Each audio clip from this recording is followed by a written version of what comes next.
अस्सलाम वालेकुम। आज हम लोगों ने पल्मोनोलॉजी कंटिन्यू करनी है और होपफुली आज हम पल्मोनोलॉजी ख़त्म कर लेंगे। हमारा पहला पॉइंट जौन सा है वो डेड स्पेस के बारे में है। डेड स्पेस आपके पास क्या होती है? डेड स्पेस आपके पास वो वाली जगह लंग्स में होती है जहाँ पे आपके पास कोई भी गैशियस एक्सचेंज प्रेजेंट नहीं होती, ठीक है। और आपके पास दो तरह की डेड स्पेस होती है, एक आपके पास एनाटॉमिकल डेड स्पेस होती है, दूसरी हमारे पास फिज़ोलॉजिकल डेड स्पेस आ जाती है, ठीक है। अच्छा, अब मुझे कोई बता सकता है चार्ट बॉक्स के अंदर के जो डेड स्पेस होती है इसके अंदर आपके पास वेंटिलेशन परफ्यूजन रेशो कितनी होती है? तो चार्ट बॉक्स में बता सकता है कि डेड स्पेस के अंदर आपके पास कितनी वेंटिलेशन परफ्यूजन रेशो होगी?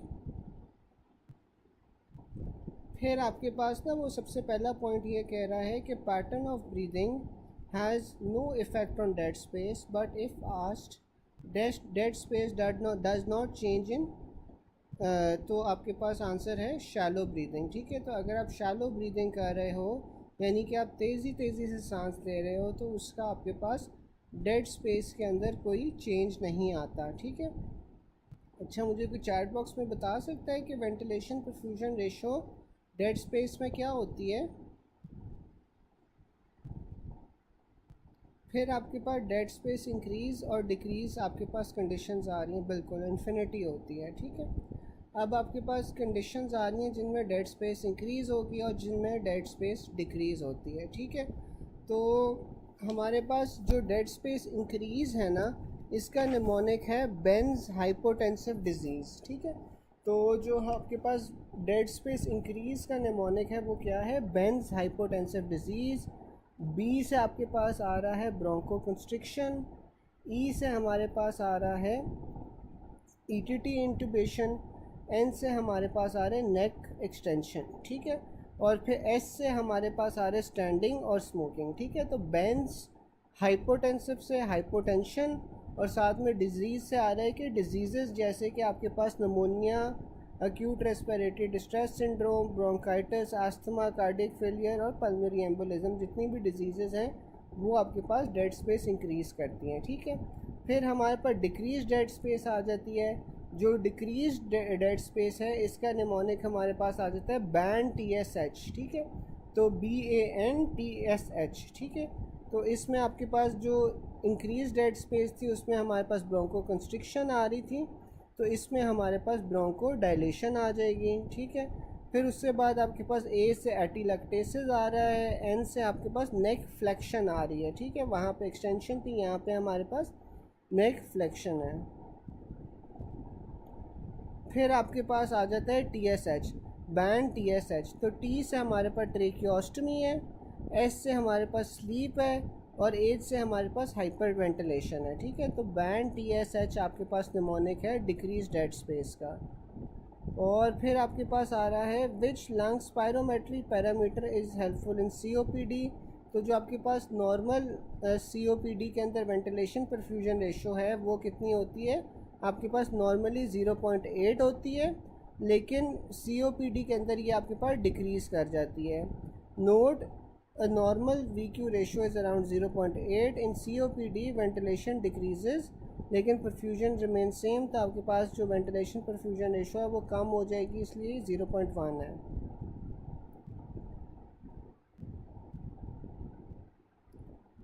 अच्छा, डॉक्टर फातिमा पूछ रही हैं कि ब्रोंको कंस्ट्रिक्शन के अंदर आपके पास डेड स्पेस इंक्रीज़ कैसे होती है?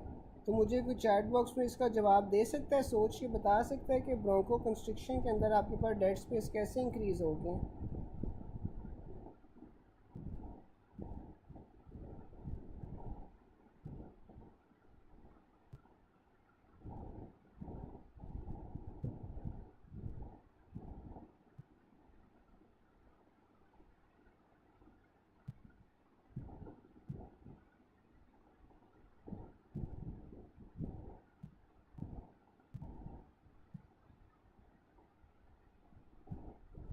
अब जो ब्रोंको कंस्ट्रिक्शन होती है, ब्रोंको कंस्ट्रिक्शन में आपके पास क्या होता है कि जो एयरवे है उसकी नैरोइंग हो जाती है, ठीक है। एयरवे आपके पास नैरोइंग हो जाएगी जिसकी वजह से आपके पास जो एयरवे रेजिस्टेंस है वो आपके पास इंक्रीज़ हो जाती है। अब जब आपके पास एयरवे रेजिस्टेंस इंक्रीज़ हो जाएगी तो फिर क्या होगा कि this makes it more difficult for the air to reach the alveoli, जो कि आपके पास साइट्स होती हैं फॉर गैशियस एक्सचेंज।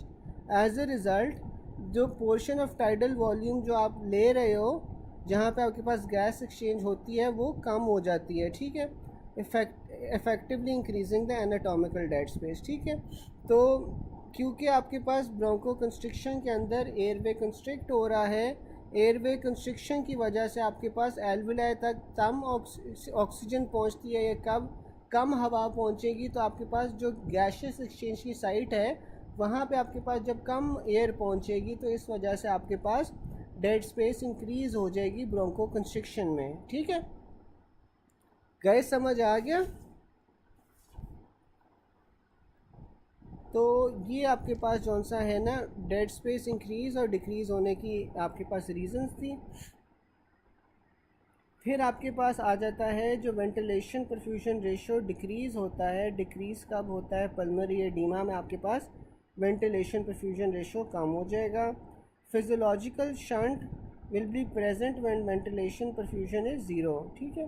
तो शंट आपके पास कब हो रहा था? जब वेंटिलेशन परफ्यूजन रेशो आपके पास ज़ीरो थी, क्योंकि शंट में आपके पास जो वेंटिलेशन होती है वो ज़ीरो हो जाती है, परफ्यूजन नॉर्मल रहती है। तो anything divided by zero divide by anything आपके पास ज़ीरो आ जाता है। तो ये आपके पास फिर फिजियोलॉजिकल शंट में VQ रेशो ज़ीरो होगी। Physiological dead space decreases in which of the following, तो आपके पास एटीलैक्टेसिस में जौन सा है फिजियोलॉजिकल डेड स्पेस डिक्रीज़ हो रही होती है। In which of the following conditions that does the dead space remain unchange, तो शैलो ब्रीदिंग के अंदर आपके पास जो डेड स्पेस है वो अनचेंज रहती है। Which of the following will help a diagnosis of COPD, तो आपके पास वेंटिलेशन परफ्यूजन मिसमैच होता है COPD में। आपके पास जो VQ रेशो है वो 0.1 हो जाती है। अगर ऑप्शन में लेस दैन 0.1 है तो उससे आपने प्रेफर करना है।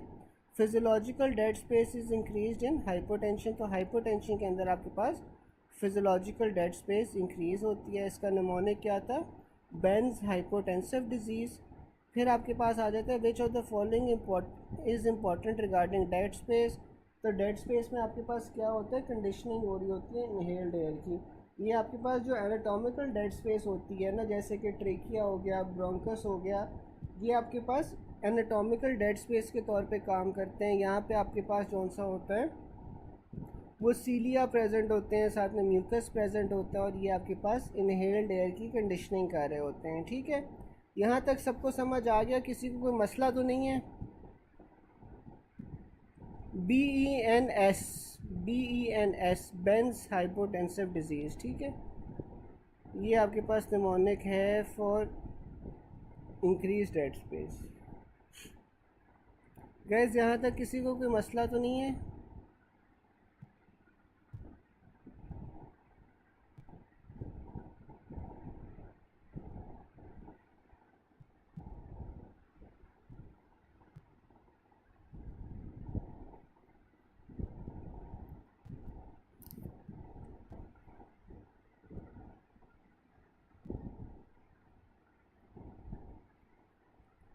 फिर आपके पास आ रहा है gas having maximum diffusion capacity in body fluids, तो वो कौन सी गैस है जिसकी सबसे ज़्यादा डिफ्यूजन कैपेसिटी होती है बॉडी फ्लूइड्स में? तो आपके पास कार्बन डाइऑक्साइड होगी।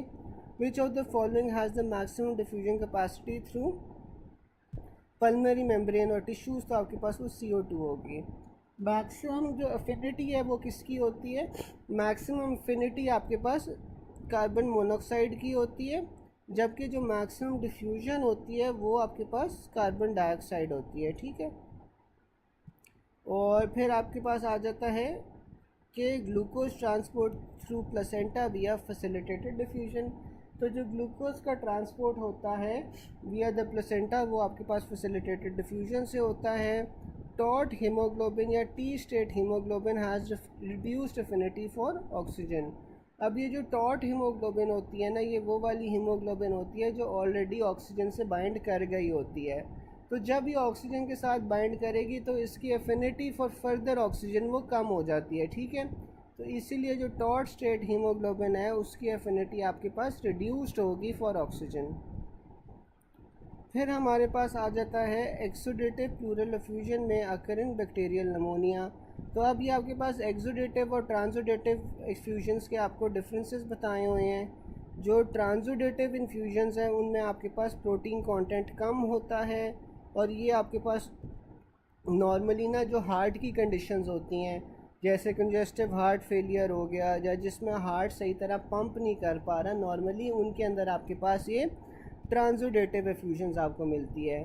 जबकि जो एक्सुडेटिव एफ्यूजन्स है ना, ये आपको किसी इन्फेक्शन की वजह से मिलेंगी या कैंसर्स की वजह से आपको मिलती हैं। ठीक है, अब जो ट्रांसुडेटिव एफ्यूजन्स है इसका निमोनिक हमारे पास है some persistent people can cause nausea. ठीक है, तो ये आपके पास निमोनिक है ट्रांसुडेटिव एफ्यूजन्स का। इसमें हमारे पास जो प्रोटीन कंटेंट है वो कम होता है और इसमें आपके पास सुपीरियर वीना केवा सिंड्रोम आ गया, पेरिटोनियल डायलिसिस आ गया, पल्मोनरी एम्बोलिज्म आ जाएगा, कंजेस्टिव हार्ट फेलियर, सिरोसिस और नेफ्रोटिक सिंड्रोम। तो ये आपके पास सारे कॉजेज़ हैं ट्रांसुडेटिव एफ्यूजन के। एक्सुडेटिव एफ्यूजन में आपके पास जो प्रोटीन कंटेंट होता है वो ज़्यादा होता है और इसमें आपके पास कॉजेज़ में आ जाता है निमोनिक पिक्चर मैप। इसमें आपके पास पैरानिमोनिक एफ्यूजन है। पैरानिमोनिक एफ्यूजन जौन सी होती है वो आपके पास किसी न किसी इन्फेक्शन के साथ एसोसिएटेड होगी, जैसे कि बैक्टीरियल नमोनिया हो गया या लंग एब्सेस हो गई। फिर आपके पास इन्फेक्शंस आ जाती हैं जिसमें वायरल, बैक्टीरियल, फंगल इन्फेक्शंस हैं, उनमें भी आपके पास एक्सुडेटिव एफ्यूजन्स होंगी, प्रोटीन कंटेंट इंक्रीज्ड होगा। फिर आपके पास कैंसर आ जाते हैं, ट्रॉमा आ जाता है, यूरेनिया, रिकेटेशिया, इसोफेजियल परफोरेशन, साथ में मीक सिंड्रोम आ जाता है। मीक सिंड्रोम में हमारे पास असाइटीज़ आपको मिलेगी, साथ में हाइड्रोथोरिक्स मिलेगा एसोसिएटेड विद ओवेरियन ट्यूमर्स। फिर एस्बेस्टोस आ गया और पैंक्रियाटिक डिजीज़ आ गई जिसमें आपको एलिवेटेड प्लूरल फ्लूइड एमाइलेज मिलेंगे। ठीक है, तो इसमें आपके पास निमोनिक जौन सा है वो क्या है, पिक्चर मैप ऑफ एक्सुडेटिव एफ्यूजन्स। इसमें आपके पास इन्फेक्शंस होंगी, कैंसर्स होंगे और जो आपके पास ट्रांसुडेटिव एफ्यूजन्स है, ट्रांसुडेटिव एफ्यूजन्स में आपके पास प्रोटीन कंटेंट कम होगा और इसका आपके पास निमोनिक है some persistent people can cause nausea. ठीक है, अब आपके पास आ रहा है patient known case of congestive heart failure with pleural effusion, how will you say the fluid is transudative. तो ट्रांसुडेटिव फ्लूइड के अंदर आपके पास लो स्पेसिफिक ग्रेविटी होती है और लो प्रोटीन कंटेंट होता है। 80-year-old male cardiac patient having shortness of breath and progressively developing orthopnea presented with pleural effusion for which pleural tap was done। तो आपको क्या मिलेगा, इसमें लो सेल काउंट मिलेगा क्योंकि आपके पास ये कार्डियक इशू आ रहा है। कार्डियक इशू में आपके पास क्या है कि यहाँ पे आपके पास ट्रांसुडेटिव एफ्यूजन होगी। ट्रांसुडेटिव एफ्यूजन में आपके पास लो सेल काउंट होती है, लो प्रोटीन्स होती हैं, लो स्पेसिफिक ग्रेविटी होती है। A man presents with history of cough with no fever, a sample of pleural fluid was taken and sent to आरी। The report showed cloudy yellowish fluid containing 98% neutrophils and 1% lymphocytes. On examination, dull percussion and absent breath sounds of the fluid side. The most important likely diagnosis आपके पास यहाँ पे क्या होगा, plural effusion होगी। ठीक है, man presented pitting oedema, urinary albumin 2, bilateral pleural effusion. तो ये आपके पास क्या कॉज है, हाइपोएल्बुमिनिया।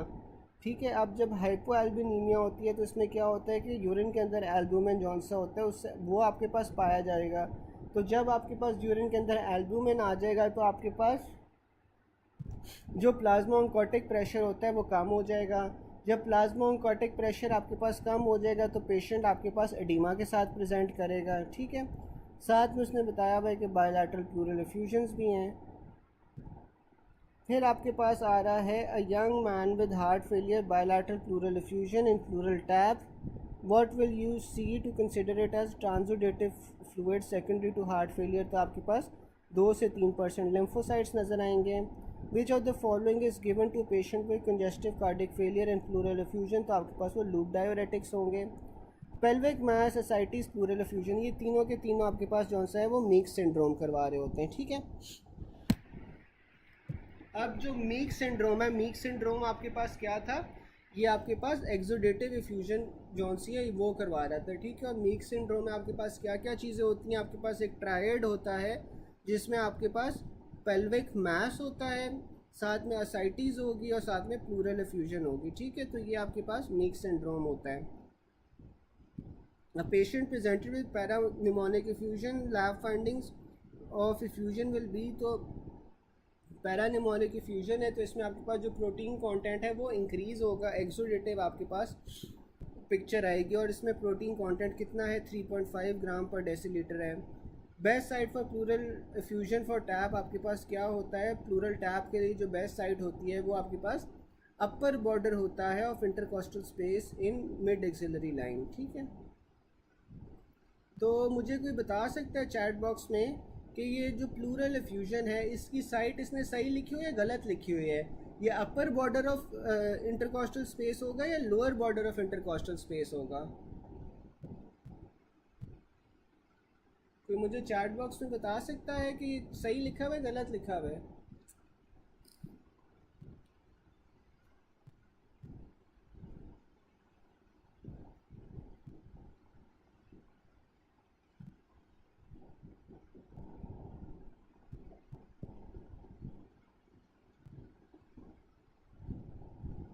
बिल्कुल लोअर बॉर्डर होगा, लोअर बॉर्डर होगा, ठीक है। Lower border of intercostal space होगा। गाइज आप लोग थोड़ा सा इंटरेक्ट करो, आज क्या हो गया, आज सारे जो उनसे बड़े कोई सवालों के जवाब नहीं दे रहे यार सारे। बिल्कुल lower border of intercostal space होगा, ठीक है। Blockage of thoracic duct causes काइलोपेरिकार्डियम।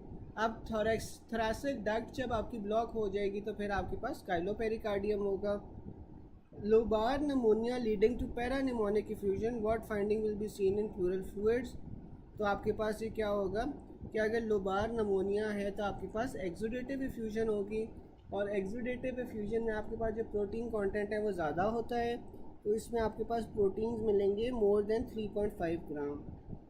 A known case of tuberculosis presents with left-sided massive pleural effusion. What is the most appropriate site of thoracocentesis? तो thoracocentesis आपने again lower border of 9th intercostal space में करनी है in mid axillary line, ठीक है। तो यहाँ पे भी आपके पास लोअर बॉर्डर आ जाएगा।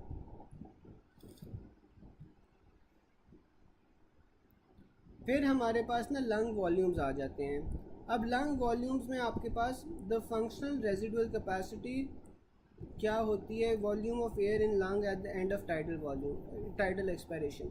अच्छा, तो अब हमारे पास ना लंग वॉल्यूम्स होते हैं और दो या उससे ज़्यादा वॉल्यूम्स को अगर आप ऐड अप कर दो तो फिर आपके पास कैपेसिटी बन जाती है, ठीक है। अब जो बेसिक आपके पास लंग वॉल्यूम्स होते हैं ना, सबसे पहले हमारे पास टाइडल वॉल्यूम आता है। अब जो टाइडल वॉल्यूम है is the volume of air inspired और expired with each normal breath, ठीक है। तो जो टाइडल वॉल्यूम होती है वो क्या होती है, वो वॉल्यूम ऑफ एयर जो आप इंस्पायर कर रहे हो या एक्सपायर कर रहे हो हर नॉर्मल ब्रेथ के साथ, उससे आप टाइडल वॉल्यूम कहते हो। आप मुझे कोई चैट बॉक्स में बता सकते हैं कि जो नॉर्मल टाइडल वॉल्यूम होती है उसकी क्या वैल्यू होती है, नॉर्मल टाइडल वैल्यू की क्या आपके पास, नॉर्मल जो आपके पास टाइडल वॉल्यूम है उसकी वैल्यू क्या होगी।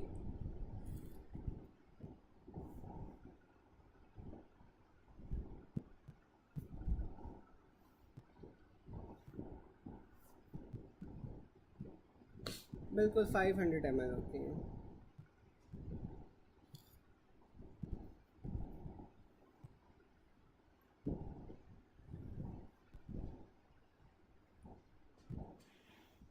फिर आपके पास आती है इंस्पिरेटरी रिजर्व वॉल्यूम।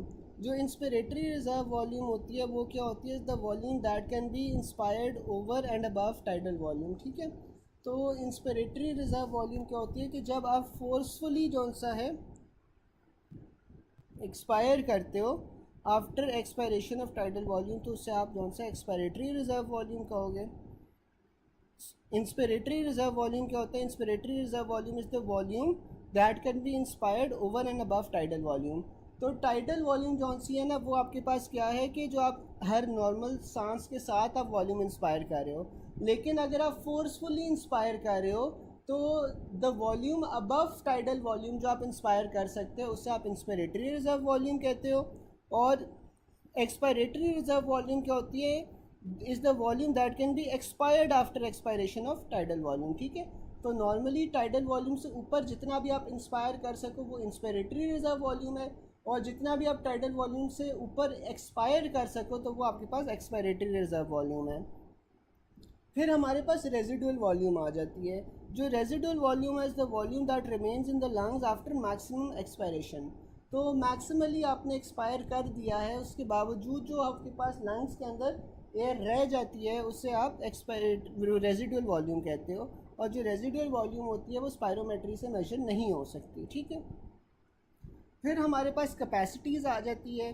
जो इंस्पिरेटरी कैपेसिटी होती है, इंस्पिरेटरी कैपेसिटी क्या होती है कि tidal volume plus inspiratory reserve volume. ठीक है, तो इन दोनों को आप अगर आप ऐड कर दोगे तो आपके पास इंस्पिरेटरी कैपेसिटी आ जाएगी, the total amount of air that can be drawn into the lungs after normal expiration. तो ये आपके पास इंस्पिरेटरी कैपेसिटी होगी। फिर आपके पास फंक्शनल रेजिडुअल कैपेसिटी आ जाती है। जो फंक्शनल रेजिडुअल कैपेसिटी होती है उसमें आपके पास एक्सपायरेटरी रिजर्व वॉल्यूम आ जाता है प्लस रेजिडुअल वॉल्यूम आ जाता है। Is the volume remaining in the lungs after total volume is expired. ठीक है, तो जब आप टाइडल वॉल्यूम जौन सा एक्सपायर कर रहे हो उसके बाद जो आपके पास लंग्स के अंदर एयर बच जाती है उससे आप फंक्शनल रेजिडुअल कैपेसिटी कहते हो। और जो फंक्शनल रेजिडुअल कैपेसिटी होती है वो आपके पास एक्सपायरेटरी रिजर्व वॉल्यूम और रेजिडुअल वॉल्यूम का सम होती है। फिर आपके पास वाइटल कैपेसिटी और फोर्स वाइटल कैपेसिटी आ जाती है।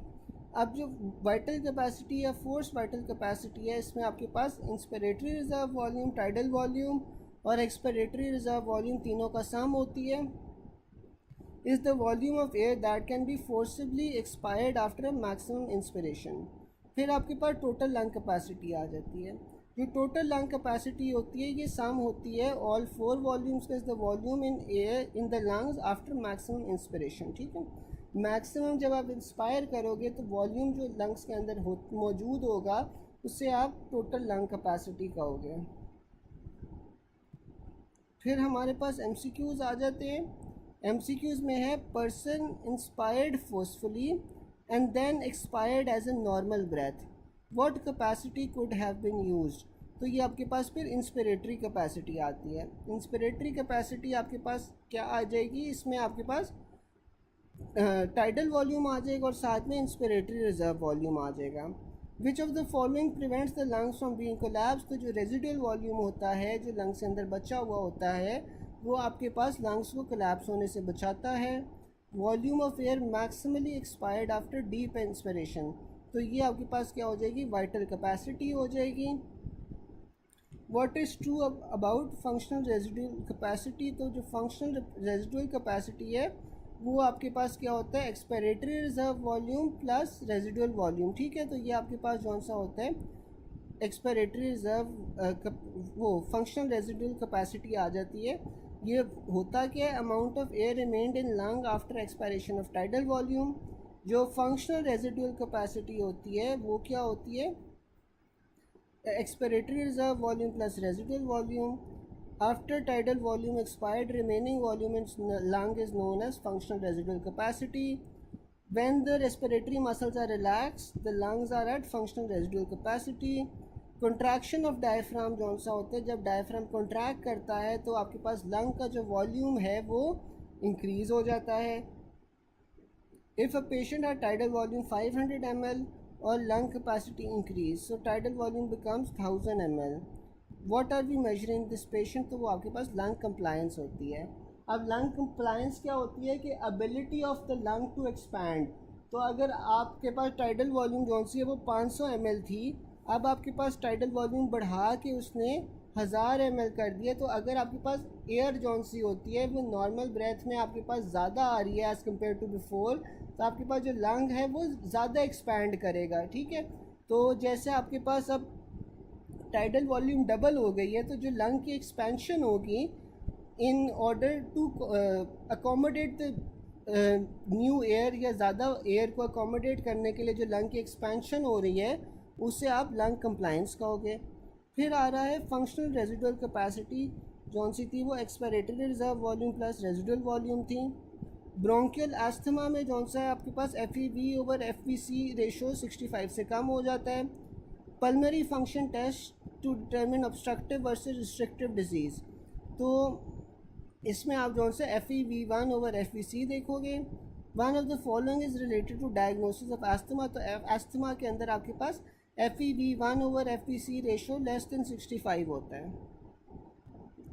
A man on ventilator what will happen if you give positive expiratory force, तो आपके पास जब पेशेंट वेंटिलेटर पे आपने पॉजिटिव एक्सपायरेटरी फोर्स दी है तो आपके पास जो गैस है उसकी रिडिस्ट्रीब्यूशन हो जाएगी। एस्थमा जौन सा है वो मीडियम साइज ब्रोंक्यूल्स को इन्वॉल्व करता है। What is the total lung capacity of adult mail, तो अडल्ट मेल की जो टोटल लंग कैपेसिटी होती है वो 6 लीटर होती है।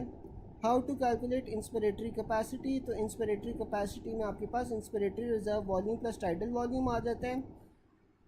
Vital capacity less than 80% occurs in restrictive lung disease, तो रिस्ट्रिक्टिव लंग डिजीज़ में आपके पास जो वाइटल कैपेसिटी है वो लेस देन 80% हो जाती है। ठीक है, यहाँ तक आप एक बार पढ़ लो, किसी को कोई चीज़ ना समझ आए तो आप लोग मेरे से भी पूछ लो ताकि फिर हम आगे चलें। ठीक है, ये एक बार सारे पॉइंट्स पढ़ लो, किसी को कुछ नहीं समझ आ रहा तो आप लोग पूछ लो, फिर हम आगे चलते हैं।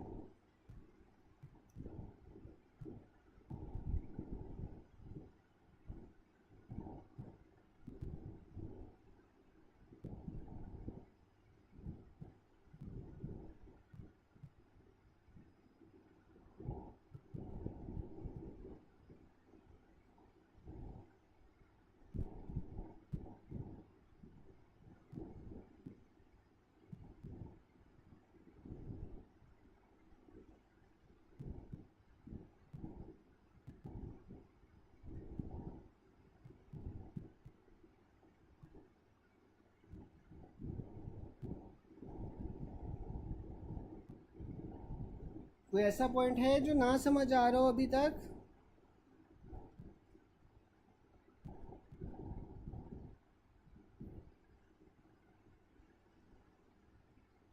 गाइस कोई ऐसा पॉइंट है जो अभी तक ना समझ आ रहा हो?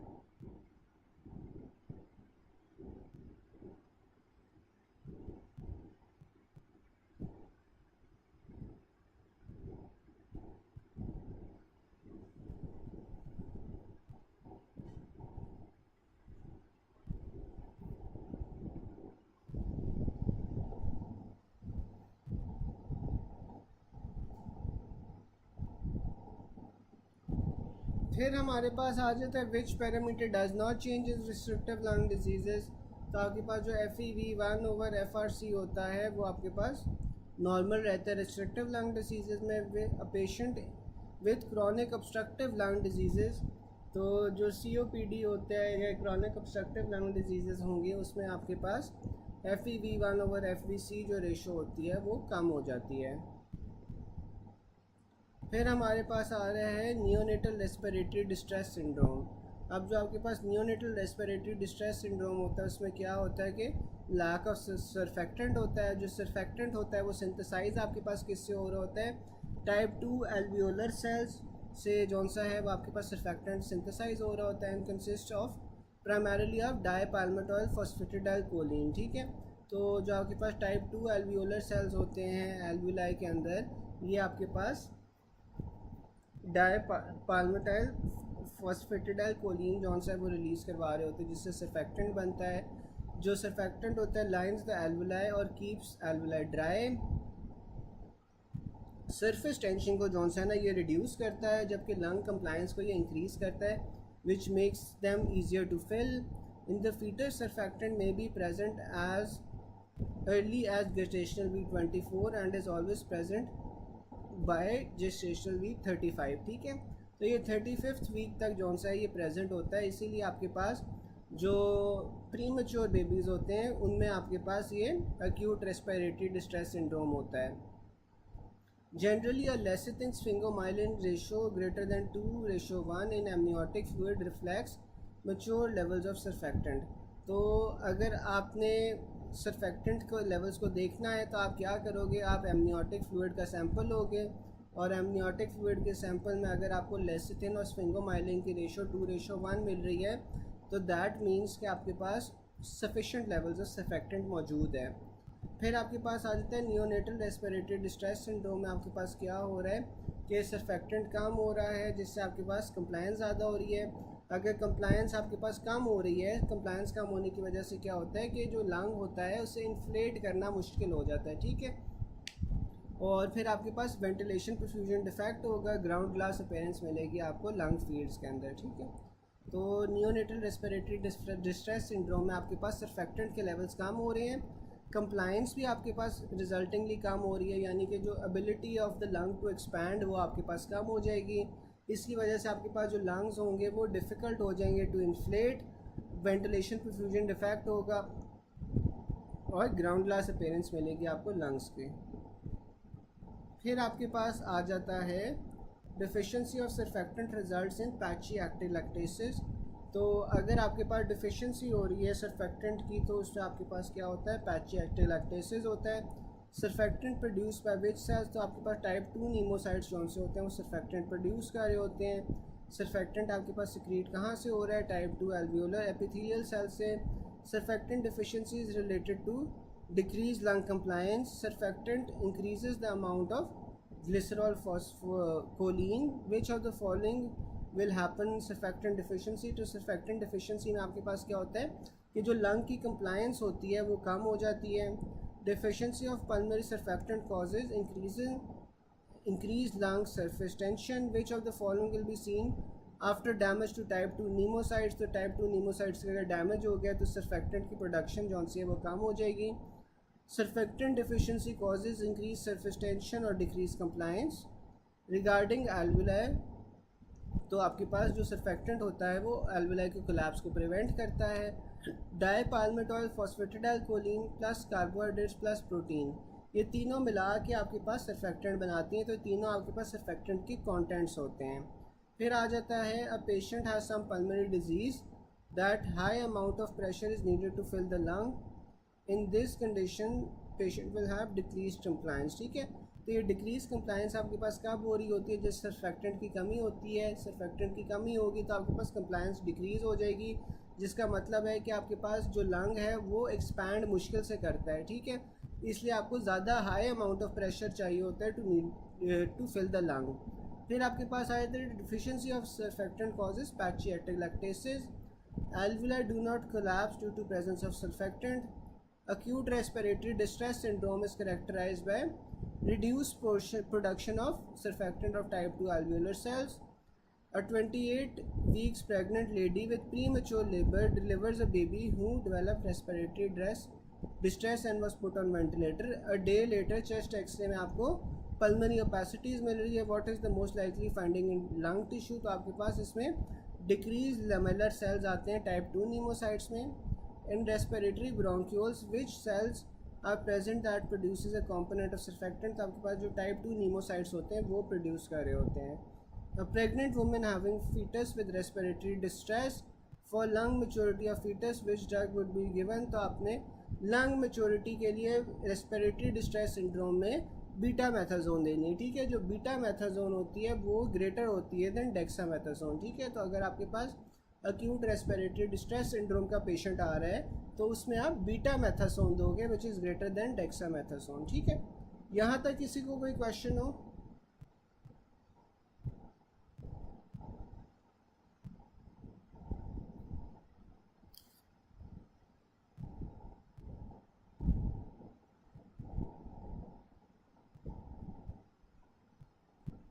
यहाँ तक कोई क्वेश्चन?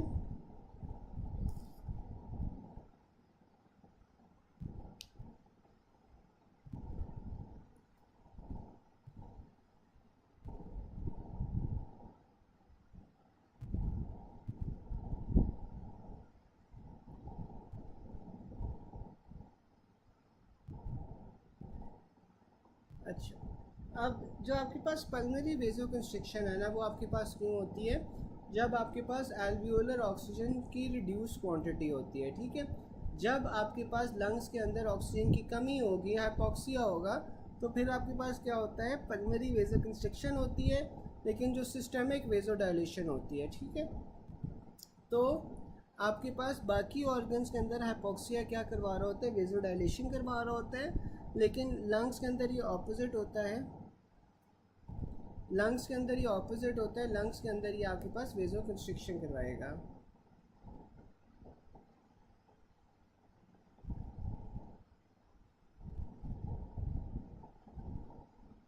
ठीक है।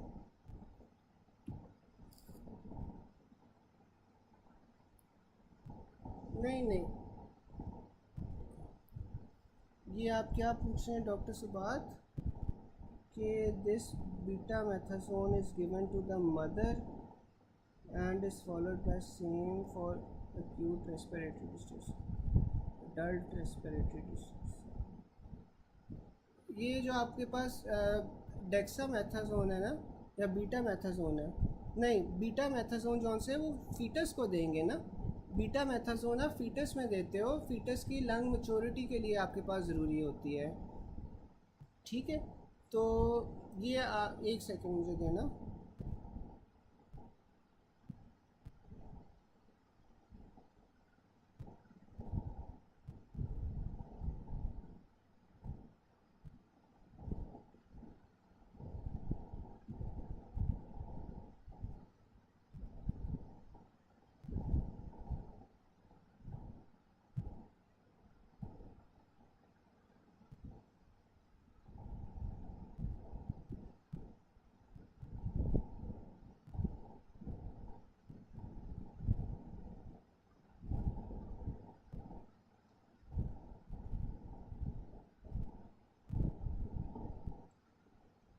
अच्छा, जो बीटा मेथासोन है ना, बिल्कुल आप सही कह रहे हो कि ये प्रेग्नेंट वुमेन को देते हैं, ठीक है, प्रेग्नेंट वुमेन को देंगे या मदर को देंगे, ताकि जो लंग है वो डेवलप, जो लंग्स है ना वो डेवलप कर जाए। तो बिल्कुल ये आप सही कह रहे हो कि ये आप प्रेगनेंसी के अंदर मदर को ही आप जौन सा है वो बीटा मेथासोन दोगे, ठीक है।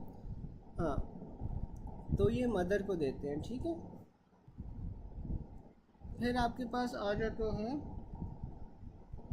कि pulmonary vasoconstriction occurs due to rapid, sorry ये तो हो गया था, hypoxic pulmonary vasoconstriction in alveolar through oxygen sensing potassium channel.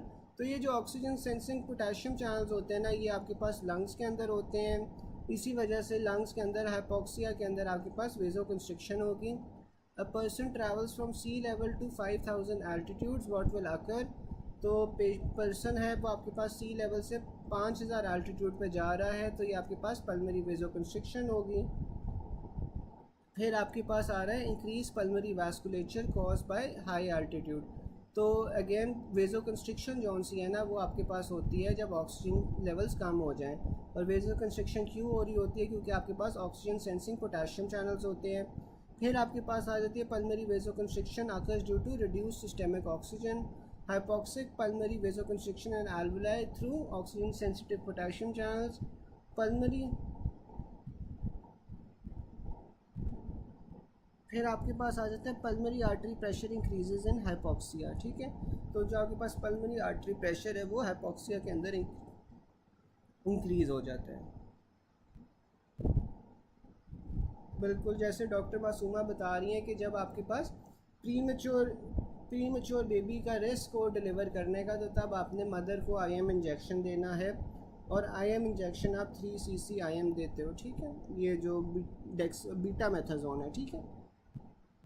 फिर आपके पास आ रहा है स्टैग्नेंट हाइपोक्सिया कॉजेज पॉलीसाइथीमिया। तो अभी आपके पास हाइपोक्सिया के टाइप्स हैं, आपके पास हाइपोक्सीमिक हाइपोक्सिया आ जाता है, अनीमिक हाइपोक्सिया आ जाता है, स्टैग्नेंट हाइपोक्सिया आ जाता है, और हिस्टोटॉक्सिक हाइपोक्सिया आ जाता है। अब जो हाइपोक्सीमिक हाइपोक्सिया है ना, इसमें आपके पास क्या होता है कि इसमें जो ऑक्सीजन प्रेशर होता है वो कम होता है, इसीलिए नाम से आपको पता चल रहा है कि हाइपोक्सीमिक हाइपोक्सिया है। इसमें आपके पास एग्जांपल्स क्या आ जाती हैं, हाई एल्टीट्यूड होगा, उसमें आपके पास ऑक्सीजन की कमी हो जाती है, कोई अबनॉर्मल वेंटिलेशन होगी, अबनॉर्मल वेंटिलेशन परफ्यूजन होगी जिस वजह से ऑक्सीजन की कमी होगी। आपके पास अनीमिक हाइपोक्सिया आ जाता है। अनीमिक हाइपोक्सिया में क्या होता है, amount of haemoglobin to carry oxygen आपके पास कम होगा, ठीक है। तो जब आपके पास हीमोग्लोबिन कम होगा तो तब आपके पास अनीमिक हाइपोक्सिया होगा।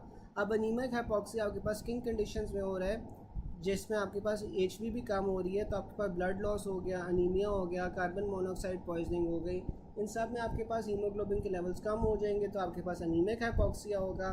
फिर आपके पास स्टैग्नेंट हाइपोक्सिया आ जाता है। स्टैग्नेंट हाइपोक्सिया आपके पास कब होता है कि जब ब्लड फ्लो टू टिश्यू कम हो जाता है, जैसे शॉक में या हार्ट फेलियर में आपके पास जो ब्लड है वो स्टैग्नेंट हो जाता है, ठीक है, वो सर्कुलेट नहीं कर पाएगा। तो अगर ब्लड फ्लो ही नहीं हो रहा या सर्कुलेट ही नहीं कर रहा, तो तब आपके पास स्टैग्नेंट हाइपोक्सिया होगा।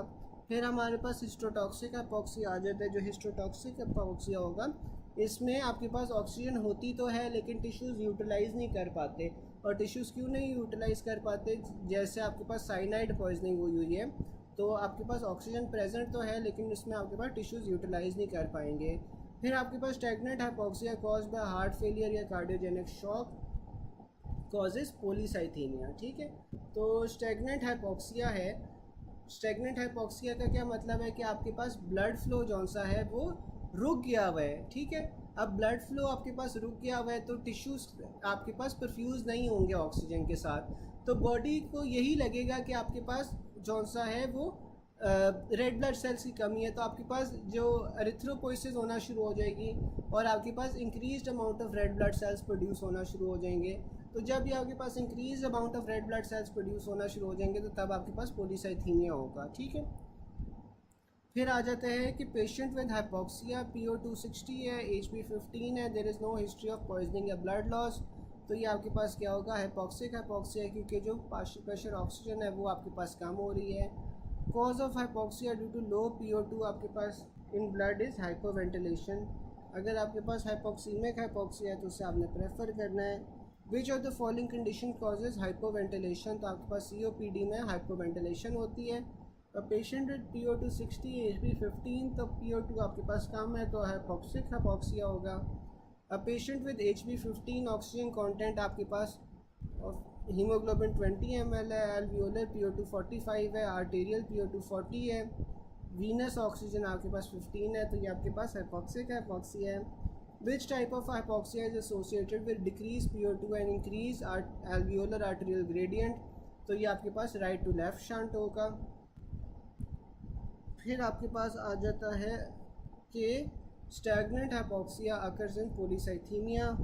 Earliest symptom of acute anoxic anoxia आपके पास लैस्टिट्यूड होता है। Hypoxic cell injury occurs due to which of the following, तो जब आपके पास कार्बन मोनोऑक्साइड पॉइजनिंग होती है तो इसमें आपके पास क्या होता है कि ऑक्सीजन जौन सा है वो डिसोसिएट नहीं कर पाएगा फ्रॉम द हीमोग्लोबिन मॉलिक्यूल, ठीक है, तो इस वजह से आपके पास हाइपोक्सिक सेल इंजरी होगी।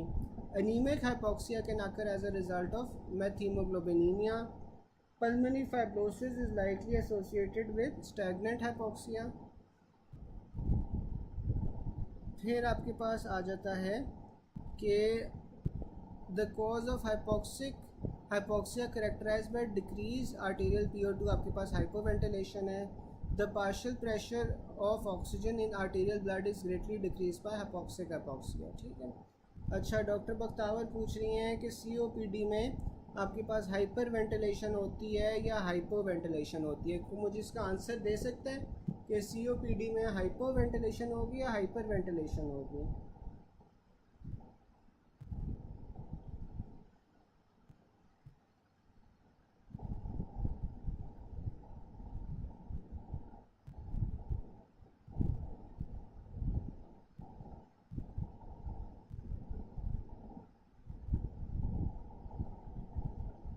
ये मैंने इसका थोड़ा सा आपको पहले बताया था, किसी को याद हो।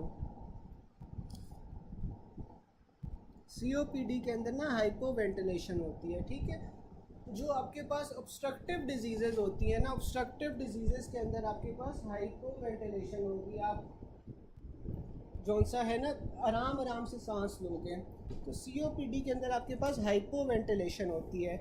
जबकि आपके पास जो रिस्ट्रिक्टिव लंग डिजीज़ेज़ होती हैं, रिस्ट्रिक्टिव लंग डिजीज़ेज़ के अंदर आपके पास हाइपर वेंटिलेशन होती है, ठीक है। इसीलिए जो रिस्ट्रिक्टिव लंग डिजीज़ेज़ होती हैं उनमें आपके पास CO2 लेवल्स कम हो जाते हैं, जबकि जो ऑब्स्ट्रक्टिव लंग डिजीज़ेज़ होती हैं उनमें आपके पास हाइपो वेंटिलेशन हो रही होती है, इसीलिए इनके अंदर आपके पास CO2 लेवल ज़्यादा हो जाएंगे, ठीक है। तो आपके पास COPD में हाइपो वेंटिलेशन होगी, ठीक है, सही लिखा हुआ है बुक में। और किसी को इसमें से कोई क्वेश्चन हो? किसी को कोई क्वेश्चन?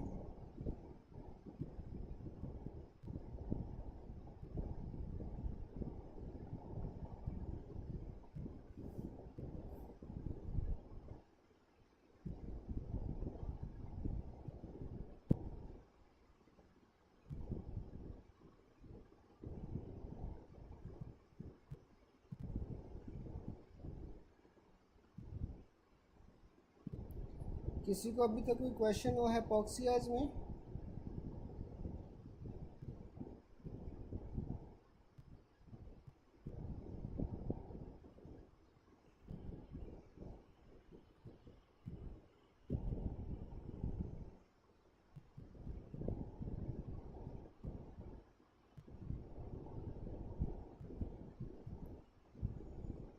मैं दोबारा से रिपीट कर देता हूँ कि देखिए डॉक्टर बख्तावर, इस तरह होता है कि आपके पास जो ऑब्स्ट्रक्टिव लंग डिजीज़ होती हैं ना, इनके अंदर आपके पास क्या होता है कि देखो इसमें ना ऑब्स्ट्रक्शन हो गई है कोई, ऐसे समझो, ठीक है। तो जब आपके पास ऑब्स्ट्रक्शन हो गई है ना, तो CO2 इसमें वॉश आउट हो ही नहीं पाता। बेशक आप तेज़ी तेज़ी से सांस लो, लेकिन जब ऑब्स्ट्रक्शन हुई हुई है तो CO2 वॉश आउट नहीं होगा, ठीक है। तो इसमें आपके पास due to accumulation of CO2 ना आप हाइपो वेंटिलेट करना शुरू हो जाते हो, और हाइपो वेंटिलेशन से मज़ीद CO2 जौन सी है ना वो आपके पास जमा होना शुरू हो जाती है, ठीक है, बॉडी के अंदर। तो जो COPD है या बाकी जो ऑब्स्ट्रक्टिव लंग डिजीज़ है ना, उनके अंदर आपके पास हाइपो वेंटिलेट करेगा पेशेंट, ठीक है। जबकि जो रिस्ट्रिक्टिव लंग डिजीज़ हैं, रिस्ट्रिक्टिव लंग डिजीज़ में क्या होता है कि आपके पास कुछ एरिया ना लंग का वो फाइब्रोज होता है, कुछ एरिया में स्कारिंग हो जाती है। अब उस स्कारिंग को या उस फाइब्रोसिस को कॉम्पनसेट करने के लिए आपके पास जो बाकी लंग है ना वो हाइपर वेंटिलेट करेगा, या वो तेज़ी तेज़ी से सांस लेगा, आपका रेस्पिरेटरी रेट इंक्रीज़ हो जाएगा। और उस बाकी एरिया को कॉम्पनसेट करने के लिए जब आप हाइपर वेंटिलेट कर रहे हो तो आप फिर CO2 वॉश आउट करोगे, जिस वजह से CO2 के लेवल्स कम हो जाएंगे, ठीक है। तो जो आपके पास रिस्ट्रिक्टिव लंग डिजीज़ होती हैं ना, उनके अंदर आपके पास आप हाइपर वेंटिलेट करते हो, CO2 वॉश आउट करते हो। जबकि जो ऑब्स्ट्रक्टिव लंग डिजीज़ होती हैं जैसे कि COPD हो गया, इसमें तो ऑब्स्ट्रक्शन हुई हुई है, ऑब्स्ट्रक्शन में आप जितना मर्ज़ी आप हाइपर वेंटिलेट कर लो कोई फ़ायदा नहीं होता। तो ऑब्स्ट्रक्शन के अंदर आपके पास CO2 लेवल्स भी ज़्यादा होते हैं, और अब पेशेंट जो है वो हाइपो वेंटिलेट कर रहा होता है फिर, ठीक है। डॉक्टर बख्तावर समझ आ गया?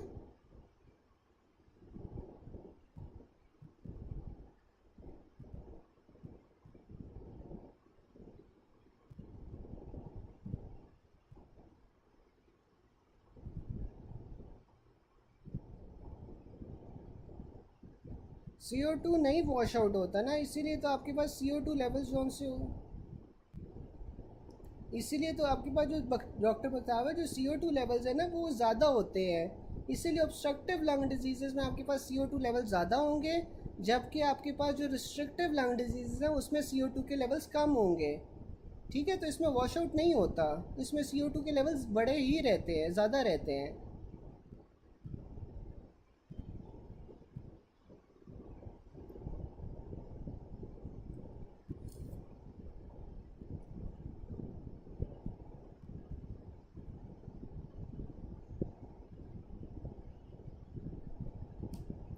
फिर आपके पास आ जाता है potent stimulator for erythropoietin release is hypoxia, ठीक है। अब हाइपोक्सिया जौन सा होता है ना वो एरिथ्रोपोइटिन रिलीज का स्टिमुलेटर होता है, ठीक है। तो हाइपोक्सिया से आपके पास क्या होगा, एरिथ्रोपोइटिन बनेगा, और जो एरिथ्रोपोइटिन है वो आपके पास एरिथ्रोपोइसिस करवा रहा होता है, यानी कि रेड ब्लड सेल्स की फॉर्मेशन करवा रहा होता है। तो सबसे पहले आपके पास हाइपोक्सिया हुआ। हाइपोक्सिया क्या होता है, ऑक्सीजन के लेवल्स कम हो गए। जब ऑक्सीजन के लेवल्स आपके पास कम हो जाएंगे तो फिर आपके पास क्या होगा, एरिथ्रोपोइटिन की प्रोडक्शन होगी, और जो एरिथ्रोपोइटिन प्रोड्यूस होगा वो एरिथ्रोपोइसिस करवाएगा, यानी कि रेड ब्लड सेल्स की फॉर्मेशन करवाएगा। फिर आपके पास आ जाता है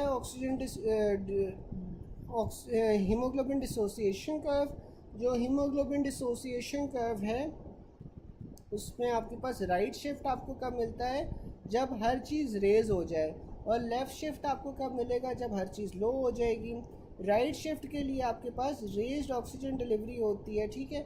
जब हीमोग्लोबिन डिसोसिएशन का जो सा है वो राइट को शिफ्ट कर रहा है, तो इसका क्या मतलब है कि oxygen delivery towards the tissue वो इंक्रीज़ हो रही है, ठीक है। और ये आपके पास किन कंडीशंस में होती है, जब आपके पास या तो हाइड्रोजन आयंस रेज्ड हो या रेज CO2 हो। रेज CO2 होगा तो आपके पास pH कम हो जाएगी।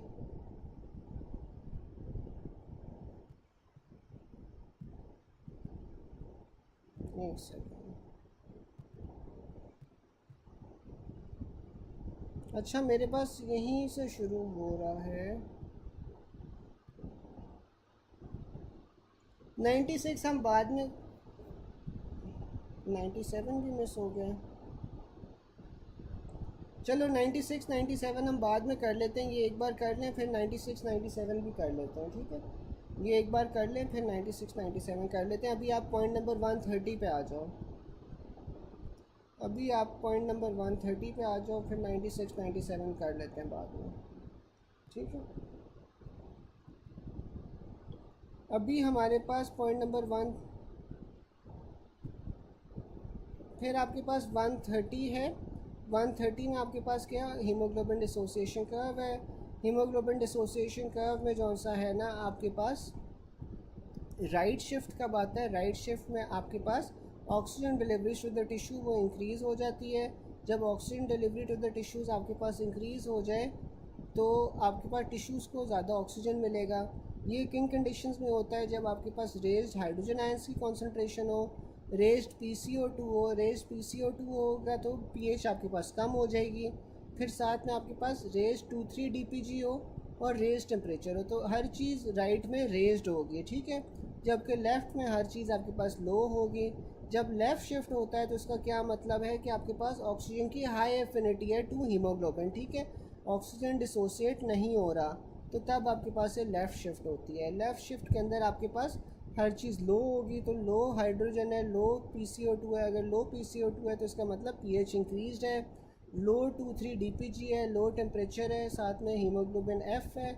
यह फीटल हीमोग्लोबिन है। फीटल हीमोग्लोबिन की जो आपके पास एफिनिटी होती है टू ऑक्सीजन वो ज़्यादा होती है as compare to adult haemoglobin, ठीक है। तो जो आपके पास फीटल हीमोग्लोबिन के साथ ऑक्सीजन है वो ज़्यादा बाइंड करके रखती है, ठीक है। और साथ में आपके पास कार्बन मोनोऑक्साइड पॉइजनिंग आ जाएगा। कार्बन मोनोऑक्साइड पॉइजनिंग भी आपके पास क्या करती है कि आपके पास लेफ़्ट शिफ्ट करवाती है, यानी कि जो ऑक्सीजन का मॉलिक्यूल है वो आपके पास हीमोग्लोबिन के साथ बाइंड रहेगा, डिसोसिएट नहीं हो पाएगा। फिर आपके पास आ जाता है 2,3 DPG का। It is present in RBCs। It enhances the ability of RBCs to release oxygen near tissues that need it most, ठीक है। तो जो 2,3 DPG है इसका क्या काम होता है कि ये आपके पास ऑक्सीजन का रिलीज़ करवाती है फ्रॉम रेड ब्लड सेल्स, जहाँ पे आपके पास टिश्यूज़ को ज़रूरत होती है। It interacts with beta chains of haemoglobin, so it decreases the affinity of oxygen and promotes the release of oxygen. As fetal hemoglobin has no beta chains, तो इस वजह से बीटा चेन्स इसमें नहीं है, तो इस वजह से आपके पास जो एफिनिटी होती है फॉर ऑक्सीजन वो ज़्यादा होती है। Thus oxygen affinity for foetus is higher than that of adult. This results in movement of oxygen from mother to foetus. फिर आपके पास आ जाता है कि जो फीटल हीमोग्लोबिन है उसमें आपके पास 2 अल्फ़ा चेन्स होती हैं, 2 गामा चेन्स होती हैं। Beta chains are replaced by gamma chains due to which affinity for oxygen increases और लो ऑक्सीजन डिलीवरी होती है। जबकि कार्बन मोनोऑक्साइड पॉइजनिंग में क्या होता है, the affinity of haemoglobin for carbon monoxide is 200 times that of oxygen. When carbon monoxide binds with haemoglobin the affinity या फिर craving of remaining site increases for oxygen, thus an extreme shift of curve to the left। इस वजह से आपके पास left shift हो जाता है। अब एक्सरसाइज में क्या होगा, during exercise increase temperature the tissue produce more CO2 which decreases tissue pH and through Bohr effect stimulates oxygen delivery to the exercise in tissue, ठीक है।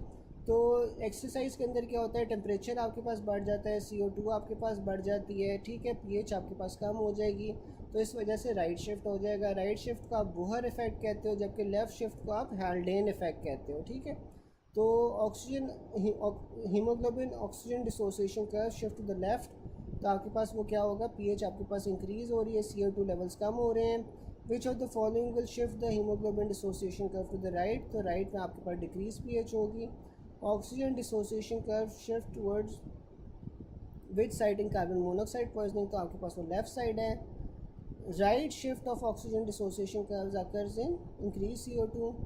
Left shift of oxygen haemoglobin dissociation curve आपके पास hypothermia में होगी, जबकि right वाली आपके पास इंक्रीज टेम्परेचर में होगी।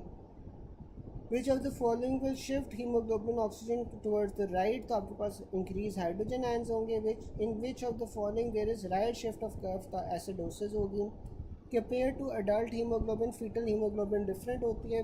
फीटल हीमोग्लोबिन की आपके पास लोअर एफिनिटी होती है फॉर 2,3 बिस फॉस्फोग्लिसराइड, क्योंकि फीटल हीमोग्लोबिन में आपके पास बीटा चेन्स नहीं होती हैं।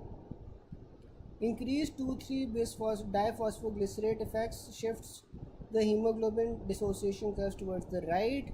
There is more question related, तो आपके पास डाइफॉस्फोग्लिसरेट जो सा होता है that is a product of glycolysis, ठीक है।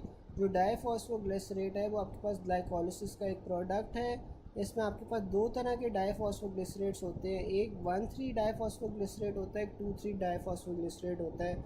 जो 1,3 डाइफॉस्फोग्लिसरेट है वो आपके पास ग्लाइकोलिसिस का इंटरमीडिएट है, ठीक है। ग्लाइकोलिसिस आपके पास एक स्टेप होता है ग्लूकोज की ब्रेकडाउन में, और ग्लूकोज की ब्रेकडाउन में जो ग्लाइकोलिसिस एक स्टेप है, इसमें आपके पास 1,3 डाइफॉस्फोग्लिसरेट एक इंटरमीडिएट होता है, जबकि जो 2,3 डाइफॉस्फोग्लिसरेट है ये आपके पास ऑक्सीजन हीमोग्लोबिन डिसोसिएशन कर्व के साथ रिलेटेड होता है।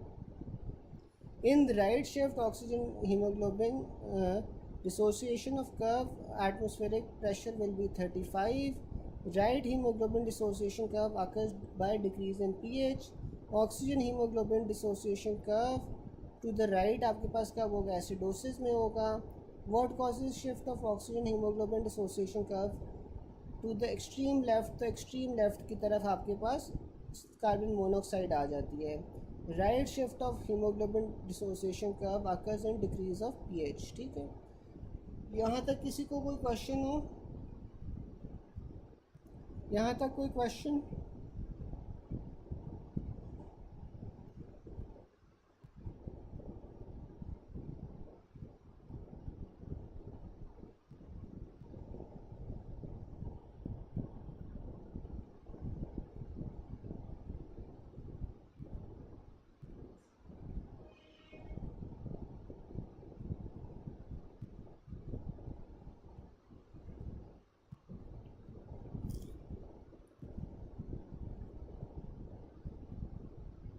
चलें, फिर आपके पास आ जाता है कि जो right shift of oxygen dissociation curve है, इसमें आपके पास P50 की क्या वैल्यू होती है, 35 होती है। P50 होता क्या है, P50 तो oxygen tension eight which haemoglobin is 50% saturated. तो जो आपके पास P50 होता है वो क्या होता है, आपके पास वो हीमोग्लोबिन की कॉन्सेंट्रेशन होती, सॉरी वो आपके पास ऑक्सीजन टेंशन होती है जिसमें आपके पास 50% हीमोग्लोबिन जौन सी है वो सैचुरेटेड होगी, ठीक है। तो नॉर्मली आपके पास जो P50 है वो 26.7 हो जाता है, लेकिन अगर राइट शिफ्ट हो रही है तो आपके पास जो P50 है वो इंक्रीज़ हो जाएगा, 26.7 से ज़्यादा हो जाएगा। Haemoglobin affinity is inversely related to P50 value. अगर आपके पास जौन सा शिफ्ट लेफ़्ट की तरफ हो रहा है तो हाई ऑक्सीजन एफिनिटी है जिसमें आपके पास P50 जौन सी है वो कम हो जाएगी, क्योंकि ज़ाहिर है फिर जो ऑक्सीजन टेंशन है वो आपके पास कम होगी टू सैचुरेट 50% ऑफ हीमोग्लोबिन। जबकि आपके पास जो राइट शिफ्ट है, राइट शिफ्ट में आपके पास लो ऑक्सीजन एफिनिटी होगी और P50 आपके पास हाई हो जाएगी। During transport of CO2 in the blood the amount of CO2 dissolve in plasma at 45 आपके पास कितनी होती है, 2.7% होती है, ठीक है। फिर आपके पास आ जाता है left shift of oxygen dissociation curve due to low PCO2 is known as Haldane effect. Haldane effect जौन सा होता है वो लेफ़्ट शिफ्ट होता है, जबकि आपके पास जो राइट शिफ्ट होता है उसे आप बोहर इफेक्ट कहते हो। Effect of oxygenation on carboxy haemoglobin, तो इससे आप ली चैटियर्स प्रिंसिपल कहते हो, जो कि आपके पास होता है ऑक्सीजनेशन का इफेक्ट ऑन कार्बोक्सी हीमोग्लोबिन। फिर आपके पास आ जाता है regarding pulmonary parameters what happens during pregnancy. तो प्रेगनेंसी में आपके पास ना लो PCO2 होती है। अब जो प्रेगनेंसी होती है उसमें आपने देखा होगा अमूमन जो वुमेन होती हैं वो हाइपर वेंटिलेट कर रही होती हैं, तेज़ी तेज़ी से सांस ले रही होती हैं, तो इस वजह से इसमें आपके पास लो PCO2 आता है। उसके अलावा आपके पास कार्डिक आउटपुट जो है, कार्डिक आउटपुट आपके पास ज़्यादा हो रहा है। क्यों ज़्यादा हो रहा है? क्योंकि प्री लोड ज़्यादा है, आफ्टर लोड कम है। हार्ट रेट भी आपके पास ज़्यादा होगा इन प्लेसेंटा और यूट्रस की परफ्यूजन करवाने के लिए, ठीक है। तो इसलिए आपके पास हार्ट रेट ज़्यादा होगा ताकि प्लेसेंटा यूट्रस परफ्यूज़ हो सके। आपको फिज़ियोलॉजिकल एनीमिया मिलता है। फिज़ियोलॉजिकल एनीमिया में आपके पास क्या होता है कि जो प्लाज्मा होती है उसकी भी अमाउंट बढ़ जाती है, लेकिन RBCs की भी अमाउंट बढ़ी है, लेकिन जो प्लाज्मा की अमाउंट बढ़ी है वो ज़्यादा बढ़ी है एज़ कम्पेयर टू RBCs। तो इस वजह से आपको फिज़ियोलॉजिकल एनीमिया मिलेगा। साथ में आपको हाइपर कोगुलेबिलिटी मिलेगी, ठीक है। फिर आपके पास आ जाता है मिनट वेंटिलेशन जो सी होती है वो इंक्रीज़ होती है, क्योंकि आप तेज़ी से सांस ले रहे हो। तेज़ी से सांस लेने की वजह से मिनट वेंटिलेशन जो सी है वो इंक्रीज़ हो रही है। टाइडल वॉल्यूम भी इंक्रीज़ हो रहा है। टोटल लंग कैपेसिटी स्लाइटली आपके पास कम हो रही है, क्योंकि जो प्रेग्नेंट फीमेल होगी उसके अंदर जो फीटस होगा वो डायफ्राम को ऊपर की तरफ पुश करेगा। जब डायफ्राम ऊपर की तरफ पुश करेगा तो जो टोटल लंग कैपेसिटी है वो स्लाइटली कम हो जाएगी, और CO2 भी आपके पास स्लाइटली डिक्रीज होता है। फिर आपके पास आ जाता है during pregnancy dyspnoea due to progesterone. What is the finding? तो प्रोजेस्ट्रॉन की वजह से आपको डिस्पनिया हो रहा है। तो प्रेगनेंसी में आपको पता है कि जो मिनट वेंटिलेशन होती है वो इंक्रीज़ हो जाती है। In third trimester of pregnancy which of the following occur? तो थर्ड ट्राइमेस्टर ऑफ प्रेगनेंसी में आपके पास टोटल लंग कैपेसिटी जो सी है वो डिक्रीज़ हो रही है। इन लेट फेज़ ऑफ प्रेगनेंसी आपके पास क्या होता है कि CO2 लेवल्स आपके पास कम हो जाएंगे।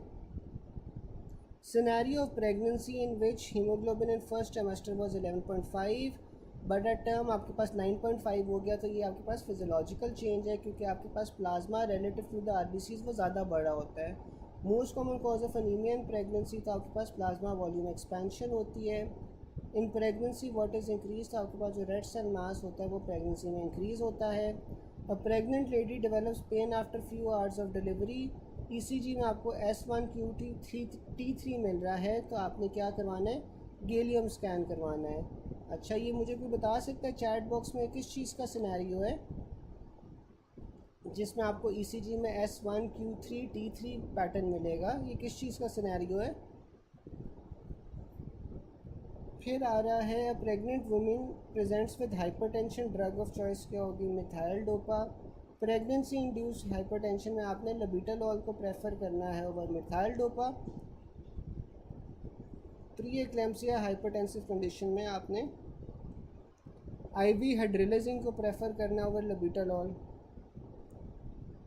बिल्कुल पल्मोनरी एम्बोलिज्म, पल्मोनरी एम्बोलिज्म है डॉक्टर बख्तावर, पल्मोनरी हाइपरटेंशन नहीं है, पल्मोनरी एम्बोलिज्म है। फिर आपके पास आ रहा है एक्लेम्सिया। एक्लेम्सिया में हमने मैग्नीशियम सल्फेट देनी है। A 30-year-old who is pregnant for the third time dies in third trimester in the road side accident. ये आपके पास 42th डेथ होगी। A pregnant lady presents to you with hyperemesis gravidarum and alkalosis. तो फिर आपके पास क्या है? Which electrolyte abnormality she likely having, तो आपके पास ये हाइपोकलीमिया होगी। जब भी आपके पास वॉमिटिंग आ जाएगी तो आपने हाइपोकलीमिया को चूज़ करना है, ठीक है। फिर आपके पास आ जाता है cervical ectropion occurs in normal in pregnancy. Difference between carbohydrate metabolism of pregnant and non pregnant is post prandial hyperglycaemia. A pregnant female suddenly faints and was taken to ER। Doctor advise to position her in left lateral and not right lateral. तो ये आपने left lateral में क्यों जौन सा है वो position करनी है, ताकि आप इन्फीरियर वेना केवा की कंप्रेशन को अवॉइड कर सको। And epileptic lady who's currently on phenytoin has become pregnant, she is concerned about her medication in pregnancy. तो आपने क्या करना है? बारबिटूरेट्स के साथ जौन सा है वो रिप्लेस कर देना है फिनाटोइन को। फिर आ रहा है there is variation in incidence of pre eclampsia. तो इसमें सबसे सिग्निफिकेंस रीज़न क्या है कि यूनानिमस डिफिनीशन हो गया डिजीज़ की। During pregnancy which of the following occurs, तो प्रेगनेंसी में आपके पास आर्टीरियल PaCO2 जौन सा है वो डिक्रीज़ हो जाता है। विच of the following hormone levels normal during pregnancy, तो ग्रोथ हार्मोन के लेवल जौन सा है वो नॉर्मल रहते हैं प्रेगनेंसी में। Early detection of pregnancy best diagnose after 10 days, तो आफ्टर 10 डेज़ है तो आपने सीरम बीटा HCG करवाना है।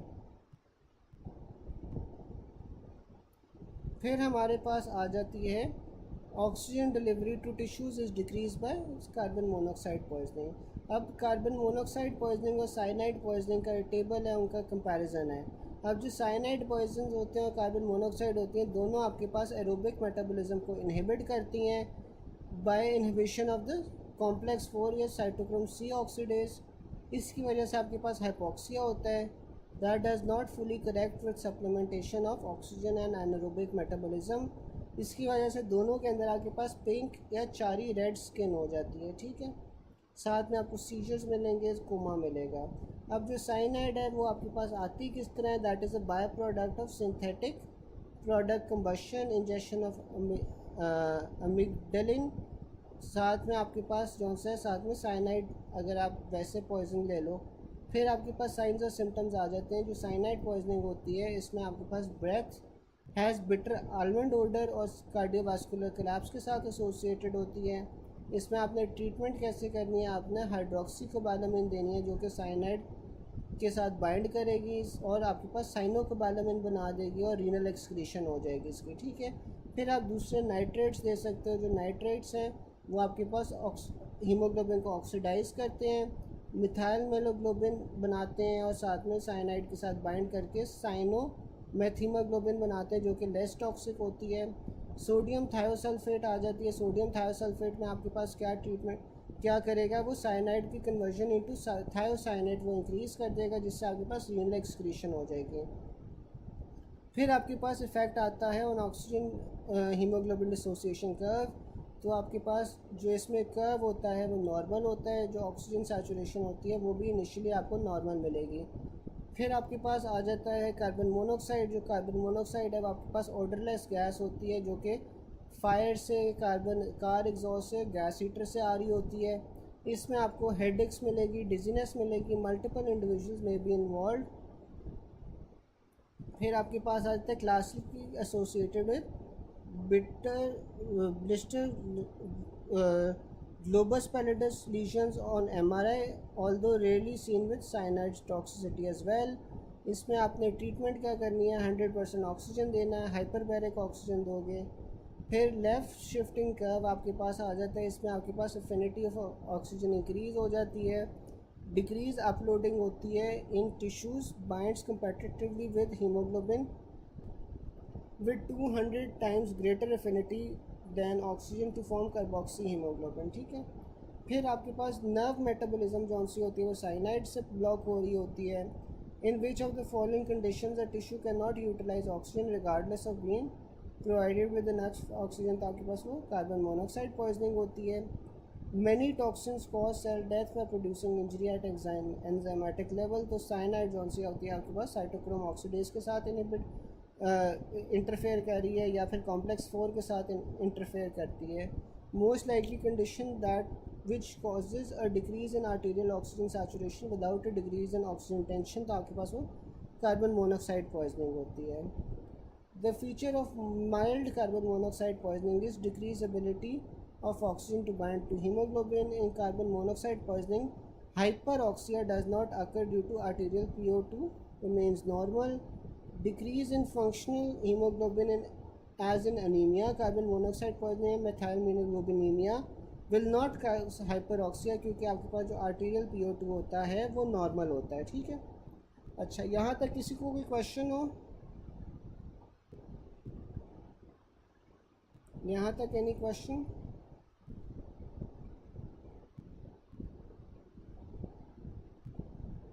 चलें ठीक है गाइस, आज हमारा जो है ना पल्मोनोलॉजी ख़त्म हो गया। कल से इंशाल्लाह फिर हम नया टॉपिक करेंगे।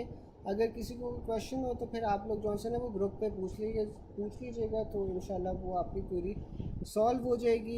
ये जो सा है आप लोगों ने अच्छी तरह पढ़ लेना है, ठीक है, ताकि फिर हम कल जो सा नया चैप्टर शुरू कर सकें, ठीक है। अल्लाह हाफ़िज़।